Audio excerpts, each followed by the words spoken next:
मांडली तू काही गोंधळा ये ग बाईच्या गणपती गोंधळा या हो मांडीला गोंधळा या हो उरले सुरले गोंधळा या हो मांडीला गोंधळा या हो गोंधळ मांडीला गोंधळा या సుగ్దియా నీకు పెన్ను కాంపాస్ బాక్స్ తెచ్చాను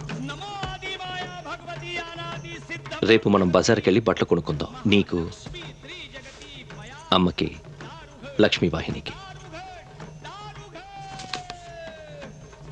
ఇది నా లా డిగ్రీ వాళ్ళు ఏమన్నారో తెలుసా Bhimrao Ramji Ambedkar I hereby call you to the bar and do publish you barrister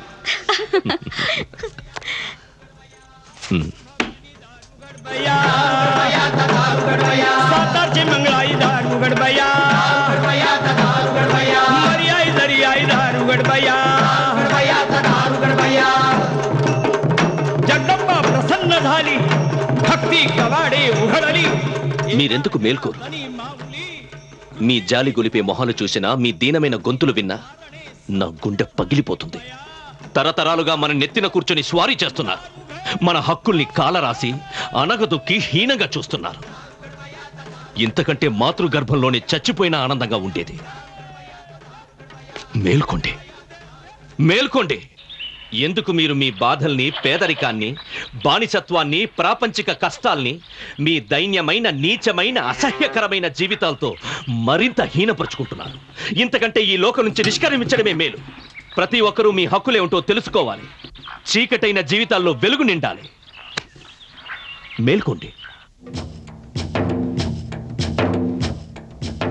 వాస్తవానికి ఈ దేశంలో హెచ్చుతగ్గులు లేకుండా అందరితో సమానంగా కూడు గుడ్డ నీడ పొందడం అందరి జన్మ హక్కు గౌరవప్రదమైన జీవితాన్ని గడపాలని అనుకుంటే స్వయం సహాయమే అన్నిటికంటే ఉత్తమోత్తమమైన మార్గం భారత జాతీయ కాంగ్రెస్ అధ్యక్ష స్థానం నుంచి మౌలానా మొహమ్మద్ అలీ మహమ్మదీయులు హిందువులు మధ్య అంటరాని వారిని సమానంగా పంచుకుందామన్నారు అలా మాట్లాడడానికి ఆయనకి ఎంత ధైర్యం ఇది మనం ఎలా సహించగలం మన బానిసల్లా అమ్ముడు పోవాలా ఇంత జరిగాక కాంగ్రెస్ని ఎలా నమ్మగలం సంఘ సంస్కర్త అయిన గాంధీ అప్పుడు జైల్లో ఉన్నారు అంతా విని మౌనంగా ఉన్నారు ఖిలాఫత్ కోసం పోరాడుతున్న మహమ్మదీయులను దువ్వడమే పనిగా పెట్టుకున్న అలాంటి ఉద్ధారకులు నాయకులుగా మనకు అవసరమా అవసరం లేదు మనం మన కష్ట నష్టాలను సమస్యలను ప్రభుత్వానికి తెలియచేయడం కోసం ఒక కేంద్ర సంస్థను నెలకొల్పుదాం ఆ సంస్థను బహిష్కృత్ హితకారిణి సభగా పిలుచుకుందాం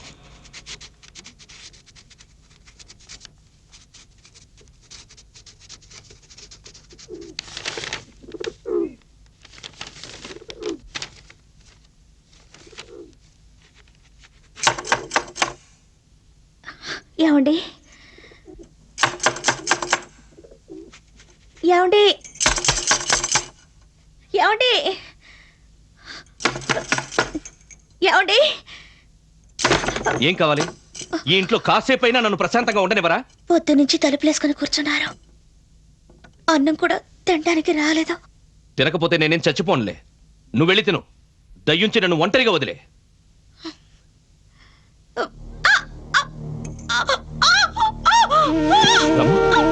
రాము రాము ఏమైంది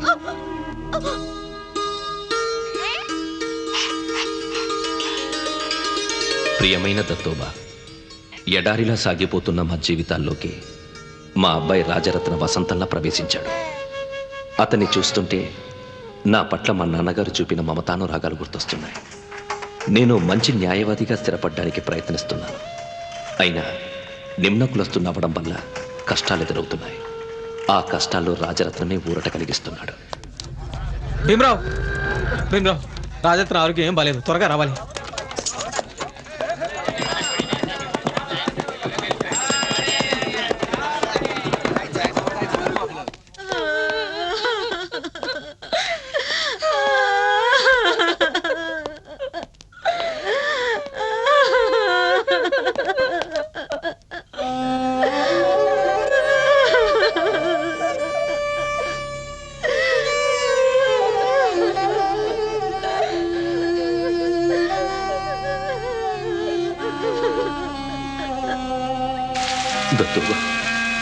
దురదృష్టం మా వెన్నంటే ఉంది రాజరత్న చనిపోయాడు మా 4వ ముద్దు బిడ్డను కూడా ఖననం చేశాం. మా జీవితాల్లో మాధుర్యం ఇంకిపోయింది. చెప్పు తత్తువ, మా పట్ల విధి ఎందుకింత క్రూరంగా ప్రవర్తిస్తోంది? రాజరత్న మాకెందుకు దూరం అవ్వాలి? ఎందుకు? భీమ్రావ్ రామ్జీ అనబడే నేను బొంబాయి లెజిస్లేటివ్ కౌన్సిల్ సభ్యునిగా నియమితుడనై చక్రవర్తికి విశ్వాసపాత్రుడనై ఉంటానని బ్రిటిష్ ఇండియా సమగ్రతను సార్వభౌమాధికారాన్ని కాపాడతానని శపథం చేస్తున్నాను. కొంకన్లోని ఏదో ఒక ప్రాంతం నుంచి మన ఉద్యమాన్ని ప్రారంభించాలి.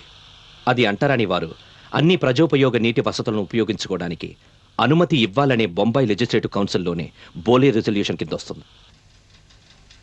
మన మహాడు ఉద్యమాన్ని అంటరాని వారి చౌదార్ సరస్సు ప్రవేశంతో మొదలు పెడదాం.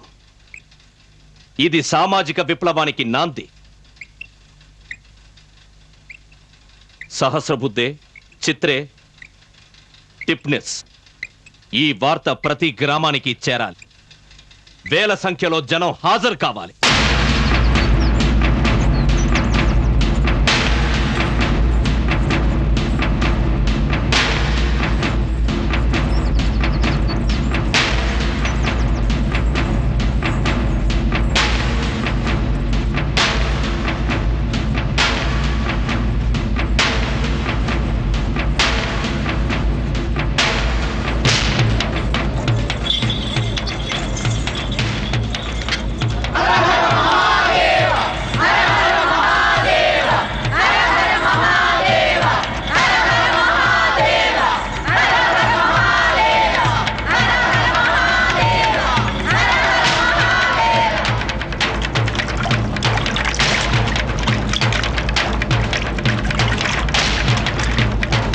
చివరికి వాళ్ళు సమావేశానికి అనుకూలమైన ప్రదేశాన్నే ఎన్నుకున్నారు. వందలాది మంది మహాడు వైపు సాగుతున్నారు.